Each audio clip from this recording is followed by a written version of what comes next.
안녕하세요. 한의사 이경입니다. 암 진단을 받게 되면 가장 먼저 물어보게 되는 말이 몇 기인가요? 그러니까 어느 정도로 진행이 되었나 겁니다. 암의 치료에 있어서 암 1기, 암 3기와 같은 암의 병기는 아주 중요하죠. 그래서 오늘은요, 암 한우분이라면 반드시 알아야 하는 암의 병기에 따른 치료 전략이라는 주제로 얘기 나눠보려 합니다. 신현택 원장님과 함께 하겠습니다. 안녕하세요, 원장님. 네, 안녕하세요. CS 한방병원 병원장 신현택입니다. 반갑습니다. 자, 암의 병기는 환자분들에게 설명할 때 가장 조심스러운 부분이기는 하지만 또 꼭 필요한 이야기 중에 하나죠. 그런데 환자분들 중에는 암의 병기에 대해서 오해하고 계시는 경우들이 종종 있습니다.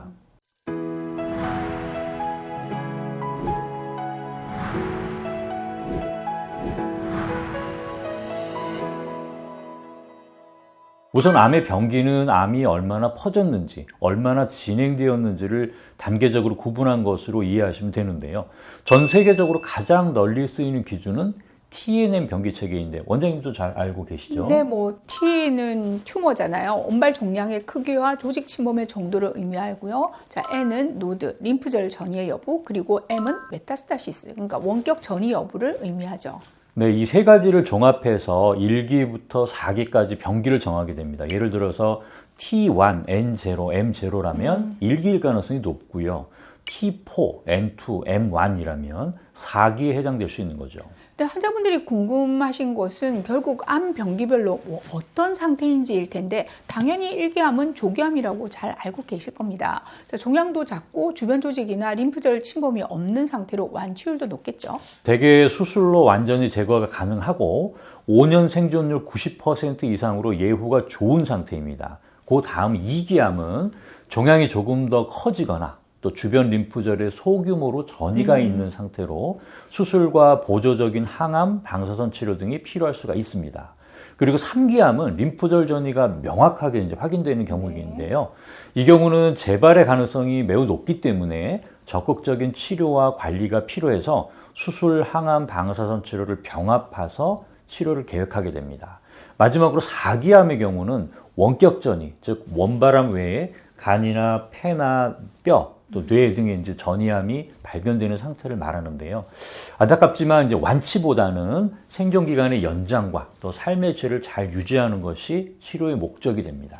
4기암의 경우에도 최근에 면역 치료나 표적 치료 등을 병행해서 잘 관리되는 경우들을 종종 보게 되는데요. 자, 환자분들 입장에서 보면 높은 병기의 숫자가 마치 이게 사형 선고처럼 느껴질 수 있는데 꼭 그렇지만은 않죠. 네, 맞습니다. 최근에는 3기 또 심지어 4기암도 병합 치료나 새로운 약물 치료로 수년간 관리되는 경우가 많이 있습니다. 일례로 저희 병원에서 생리 활성화 치료를 하고 계신 췌장암 환자분의 경우도 4기 진단을 받으셨지만 아직까지 3년 넘게 잘 유지하고 계신 것을 볼 수 있습니다. 병기보다 더 중요한 것은 환자분의 개개인의 면역력 또 치료 반응, 전신 상태인 것 같습니다. 네, 그렇다면 실제로 병기별로 어떤 치료 전략이 쓰이는지도 궁금한데요. 자, 암 1기 치료 목표는 당연히 완치잖아요. 그렇습니다. 종양이 작고 국소에 국한되어 있기 때문에 주로 수술 단독 치료가 이루어지는 경우가 많고요. 위암이나 대장암 등 일부 암종은 내시경 절제술도 가능하기도 합니다.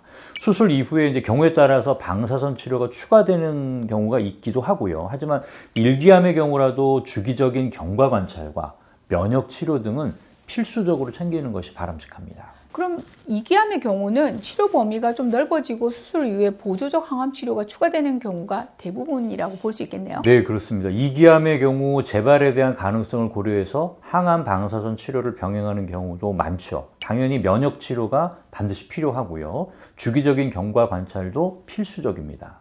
3기암은 종양이 더 커지고 림프절을 다수 침범한 상태이기 때문에 더욱더 적극적인 병합 치료가 필요하고 수술 전에 선행 항암을 하는 경우도 흔히 볼 수가 있습니다. 암세포 조직 검사 결과에 따라서 표적 치료가 추가되는 경우도 많고요. 네, 마지막 4기암의 경우라면 아무래도 완치보다는 생존 연장이나 삶의 질 개선이 목표가 될 것 같은데요. 네, 그렇습니다. 그래서 표준 치료 외에 통합의학적인 관점에서의 다양한 면역 치료가 반드시 병행되어야 하고요. 영양이나 면역, 또 스트레스, 통증 등 다양한 면에서의 치료와 관리가 필요합니다. 근데 원장님, 분류는 분류일 뿐이고 실제 진료 현장에서는 같은 병기라도 치료 방식이 조금씩 다를 수밖에 없잖아요. 그렇죠.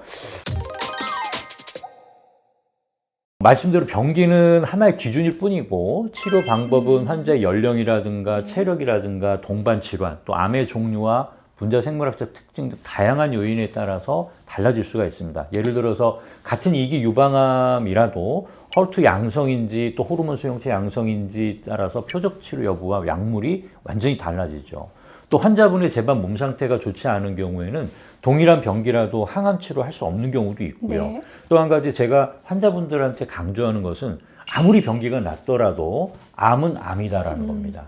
암 발생을 막아주는 면역 시스템이 제대로 작동하지 않고 있다는 것은 1기든 4기든 동일하기 때문에 면역 시스템을 정상화시키기 위한 노력, 흔히 말하는 면역 치료겠죠. 이것은 병기를 불문하고 암 진단을 받으신 후 최소 2년 동안은 필수적으로 잘 챙기셔야 한다는 점 다시 한번 강조드립니다. 암 면역 검사와 같은 혈액 검사를 통해서 본인의 면역 상태를 정확히 판단하고 또 필요한 부분을 채워가는 면역 치료를 잘 챙기는 것은 병기를 막론하고 기본 중에 기본이라고 할 수 있겠습니다. 오늘은 암의 병기와 치료 전략에 대한 설명을 드렸는데요. 자, 암은 단순히 병기로만 설명할 수 없는 개인 맞춤형 질환이죠. 암세포의 특성, 면역력, 생활습관, 그리고 수술의 완전성 등 다양한 요인들이 예후를 결정지을 수 있으니까요. 때문에 병기가 낫다고 해서 방심해서도 반대로 암 4기 경우라고 무조건 절망하실 것도 아니란 말씀 드리고 싶습니다. 그러기 위해서는요, 최선을 다해야겠죠. 자, 오늘도 끝까지 시청해주신 시청자분들 좋은 정보 알려주신 신현태 원장님께 감사드리면서 저희는 마치도록 하겠습니다. 감사합니다.